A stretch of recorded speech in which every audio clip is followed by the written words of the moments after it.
नमस्कार दोस्तों, विशाल आयुर्वेद मुताना में डॉक्टर विशाल शिवर आप सभी का सदैव स्वागत करता हूं। दोस्तों, आज मैं एक और पुस्तक आपके सामने प्रस्तुत करने जा रहा हूं जो आयुर्वेद में एक महान अपना दर्जा रखती है। महान पुस्तक है आयुर्वेद की।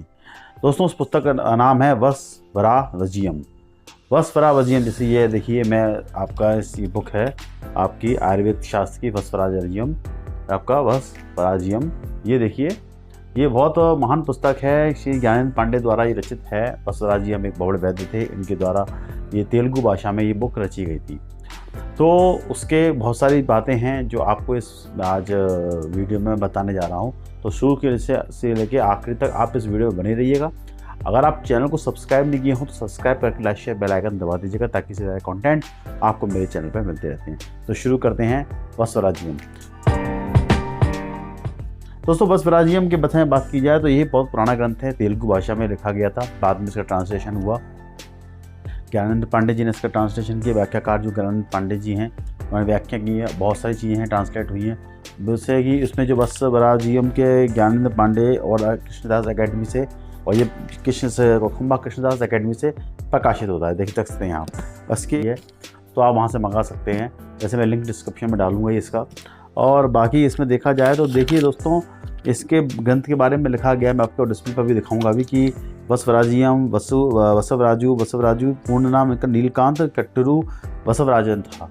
इसके विषय में दिया हुआ है। आंध्र प्रदेश, भारत से संस्कृत और तेलुगु में इसको लिखा गया था, संस्कृत में और तेलुगु में। बाद में हिंदी में इसको बाद में ट्रांसलेट किया गया। और इसके जो काल है 15वीं से 16वीं शताब्दी इसका काल बताया गया है, जिसमें ये लिखा गया है 18वीं पर्यंत। लगभग 1764 से 1797 में ईस्वी बेशातु 16वीं सदी से पूर्व इसको 5 सदी से पूर्व सदी से इसको लिखा गया है। ये रुद्र संप्रदाय, शैव संप्रदाय, वैष्णव संप्रदाय के इसमें आस्था जो रहती है इस ग्रंथ में अलग अलग लोगों की आस्था है। तो और बाकी इसके अंदर जो विशेष रूप से जो वर्णन मिलता है हमको, देखिए आयुर्वेद में एक विशेष स्थान है हेतु लिंग औषध। यानी रोग का कारण पता होना चाहिए, रोग के लक्षण पता होने चाहिए, और लोग के उसके बाद लक्षण पता होने के बाद जब रोग स्पष्ट हो जाए आपको, उसके बाद उसकी औषधि यानी उसकी चिकित्सा का अनुमान आप लगा पाते हैं। तो ये विशेष रूप से इस ग्रंथ के अंदर एक बहुत अच्छी बात है कि इसमें पहले तो उसके लक्षण दिए हुए हैं, फिर उसके बाद डायग्नोसिस दिया हुआ है, लक्षण, डायग्नोसिस, हेतु और लिंग, उसके क्या साइन सिम्टम्स हैं, उसके बाद औषध यानी चिकित्सा के बारे में वर्णन दिया हुआ है। नाड़ी विज्ञान के विषय में बारे में वर्णन दिया हुआ है। इस पूरे ग्रंथ में लगभग 25 अध्याय हैं। 25 अध्यायों में 25वां अध्याय रसशास्त्र को इंगित करता है, यानी रस औषधियों के विषय में बताया गया है। तो बहुत सारी बातें इस ग्रंथ के अंदर बहुत अच्छी लगी जो इस ग्रंथ को पढ़ना चाहते हैं। तो ये ग्रंथ एक ऐसा ग्रंथ है जिसमें आयुर्वेद के कोई भी व्यक्ति इसको पढ़ सकता है, पढ़ के ज्ञान अर्जित कर सकता है और उसके बाद फिर प्रयोग भी कर सकता है। जैसे ज्वर के लक्षण इसमें दिए हुए हैं, पांडु, साई, रजस्मा, सबके ही इसमें चिकित्सा है और उसमें दी हुई हैं अलग अलग तरीके से। और नाड़ी विज्ञान के ऊपर, यानी नाड़ी अपनी जो नाड़ी आप देखते हैं इसके विज्ञान के ऊपर इसमें बहुत सारी बातें दी हुई हैं। तो चलिए डिस्प्ले पे चलते हैं। डिस्प्ले पे आपको इस बुक को पूरा दिखा देते हैं। देखिए, ये है दोस्तों वसवराजियम।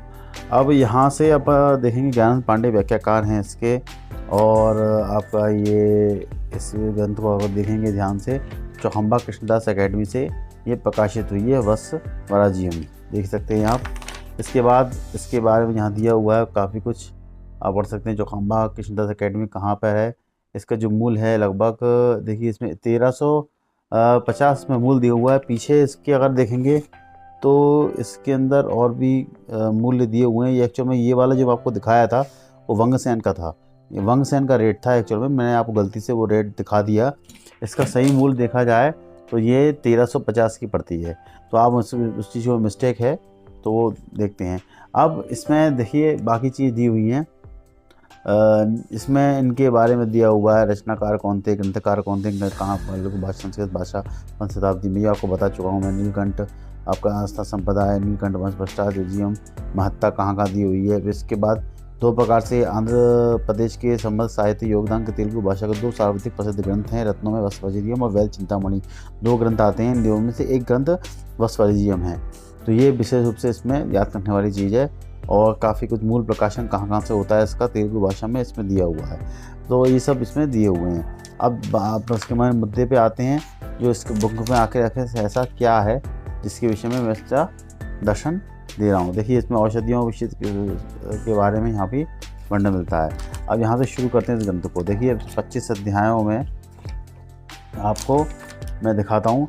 देखिए सबसे पहले प्रथम अध्याय प्रकरण है, इसमें अगर देखिए नाड़ी के रूप में यहाँ नाड़ी कौन सी नाड़ियाँ हैं वो दिए हुई हैं। देखिए कौन सी मृत्यु नाड़ी कैसे चलती है, किस तरह की नाड़ी, किस किस तरह की आवाज़ रहती है, इसमें स्पष्ट रूप से दिया हुआ है। जाति ज्वर के विषय में यहाँ दिया हुआ है, फिर ज्वर की चिकित्सा है, कैसे कौन से ज्वर होते हैं, क्या क्या होते हैं, इसके विषय में यहाँ पे आपको प्रॉपर यहाँ पे गाइड किया गया है। उसके बाद सन्निपातक उत्पत्ति कारण क्या होते हैं, इसके द्वितीय प्रकरण में दोषों के विषय में यहाँ वर्णन दिया गया है। फिर क्षय रोग के विषय में यहाँ वर्णन दिया गया है। कामला, शोफ, सब रोगों के विषय में यहाँ थोड़ा वर्णन दिया हुआ है। देख सकते हैं आप, ये बहुत सारी संधि उस बात लोगों पर भी यहाँ काम किया हुआ है। अलग अलग बात हैं उसके विषय में यहाँ पर वर्णन दिया गया है। बहुत अच्छी किताब है। देखिए बात के ऊपर बहुत सारे बातें इसमें कही गई हैं। और अगर आप और देखेंगे आगे तो देखिए प्रमेय के विषय में, अश्मरी, मूत्र कक्ष, सबके विषय में यहाँ पे दिया हुआ है। हृदरोग, पार्श्व, विसर्प, मदात्य, सब पे रोगों के विषय में यहाँ दिया हुआ है। अलग अलग तरीके से आप देख सकते हैं। अब भगंदर यानी सर्जरी भी यहाँ दी हुई है और बहुत सारी चीज़ें आप देख सकते हैं। चतुर्विश प्रकरण। आप 25वां अध्याय देखेंगे तो सारे रस औषधि, रसशास्त्र के विषय में यहाँ दिया हुआ है। तो देख सकते हैं आप लोग यहाँ पे। और बाकी कहाँ कहाँ से कैसे किसमें कोई भी चीज़ दी हुई है, उसके कहाँ कहाँ से रेफरेंस भी लिए गए हैं, इसकी विषय लिस्ट भी यहाँ बनी हुई है। प्रिंटिंग वाइज देखा जाए बुक बहुत अच्छी है। फ्लो चार्ट्स के साथ इसको बनाया गया है, प्रॉपर फ्लो चार्ट और प्रॉपर इस चीज़ को दर्शाया गया है। तो ये अपने आप में ही बहुत बड़ी बात है। तो मैं रिकमेंड करूँगा ये बुक आपको लेनी चाहिए और काफ़ी इसका लिंक मैं डिस्क्रिप्शन में ज़रूर डाल दूँगा। तो आशा है दोस्तों ये पुस्तक आपको पसंद आई होगी। अगर आपको पसंद ये पुस्तक आई है तो आप कमेंट बॉक्स में इस पुस्तक के विषय में और जो भी जानते हो उसमें कमेंट बॉक्स में जरूर डालें। आपके कमेंट से ही मेरा उत्साह बढ़ता है। तो दोस्तों इसी के साथ मैं इस वीडियो को विराम देता हूँ और बहुत जल्दी मैं नए वीडियो में नई बुक के साथ आता हूँ। धन्यवाद।